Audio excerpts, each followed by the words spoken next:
ये है talks news network और आप देख रहे हैं पॉलिटॉक्स, राजनीति का कच्चा चिट्ठा। हिंदू धर्म में विजयदशमी के मौके पर शस्त्र पूजा का वर्षों पुराना रिवाज है और गहलोत सरकार में खाद्य मंत्री प्रताप सिंह खाचरियावास के घर पर हर साल धार्मिक रीति रिवाज के साथ शस्त्र पूजन का शानदार कार्यक्रम होता है। ऐसे में इस बार भी जब शस्त्र पूजन हुए तो प्रताप सिंह खाचरियावास इस पूजा में बैठे और पूजा में रखे गए शस्त्र का विधि विधान से पूजन भी किया।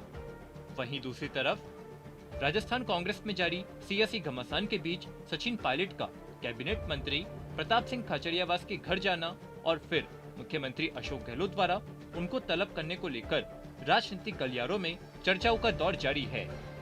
वहीं पूजन के बाद इस मुद्दे पर पत्रकारों के सवालों का जवाब देते हुए खाचरियावास ने कहा कि सीएम अशोक गहलोत और सचिन पायलट के बीच कोई व्यक्तिगत रंजिश नहीं है, यह एक राजनीति है। खाचरियावास ने कहा कि 2023 में क्या होने वाला है, इसका फैसला पार्टी आलाकमान सोनिया गांधी ही करेगी। यहां आपको बता दें, बीती 25 सितंबर को और उसके बाद से जारी प्रदेश कांग्रेस में मचे सियासी बवाल के दौरान बड़ी बेबाकी से बड़े बड़े बयान दे रहे मंत्री प्रताप सिंह खाचरियावास के सुर अब बदल गए हैं। खासकर हाल ही में हुई सचिन पायलट से हुई उनकी मुलाकात के बाद से खाचरियावास बहुत सोच समझकर बयान दे रहे हैं।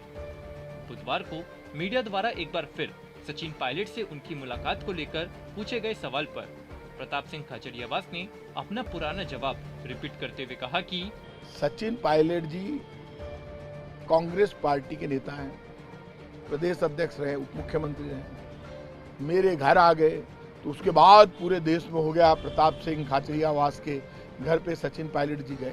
सचिन पायलट जी और हम विधानसभा में आप खुद देखते हो रोज साथ बैठते हैं, दोनों बराबर, दो ही लोग बैठते हैं सबसे नजदीक।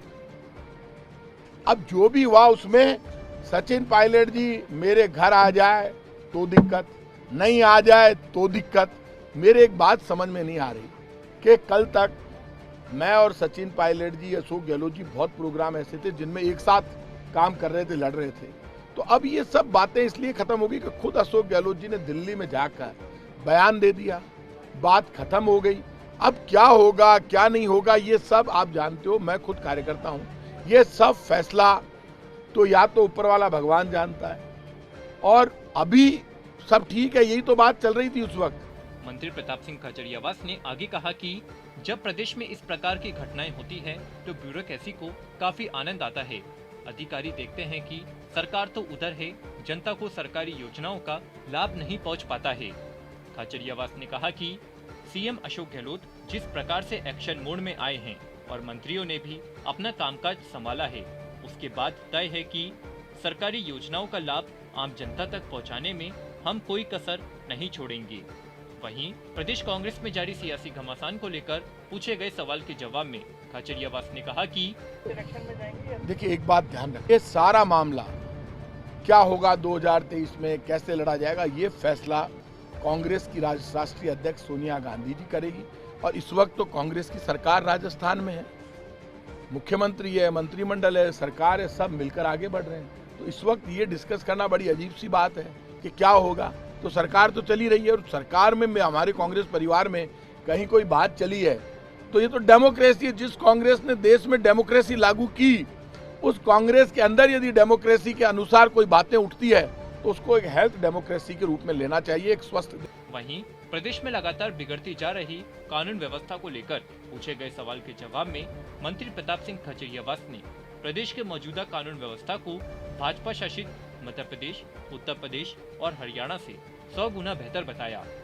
खाचरियावास ने कहा कि यहाँ पर अपराधियों को पकड़ने और सजा दिलवाने के आंकड़े भी इन प्रदेशों से ज्यादा बेहतर है। खाचरियावास ने कहा, केवल भारतीय जनता पार्टी कानून व्यवस्था को लेकर माहौल बना रही है, जबकि उत्तर प्रदेश और हरियाणा में कानून व्यवस्था के हाल खराब है। इसके साथ ही मंत्री प्रताप सिंह खाचरियावास ने केंद्र की मोदी सरकार पर निशाना साधते हुए कहा कि जब मनमोहन सिंह जी के टाइम पे $130 प्रति बैरल थे, तब पेट्रोल डीजल 70 रुपए लीटर बिक रहा था। आज 100 रुपए के पार है पेट्रोल डीजल। पेट्रोल जयपुर में 108 रुपए और वहां पर डीजल भी 100 के नजदीक बिक रहा है। ये इसलिए है कि लोग बार बार कहते हैं राजस्थान का टैक्स तो 2014 में भी इतना ही था, आज भी उतना ही है। टैक्स केंद्र ने बढ़ाया है, और ये मानकर चलना केंद्र और राज्य सरकारों में कम्युनिकेशन गैप इतना है, उसका कारण केंद्र है। केंद्र को 2011 की जनगणना से गेहूं मिल रहा है राजस्थान को। मुख्यमंत्री बार बार लिखते हैं, मैं बार बार लिखता हूं कि 2011 की जनगणना से नहीं, आज की जनगणना से हमें गेहूं दो।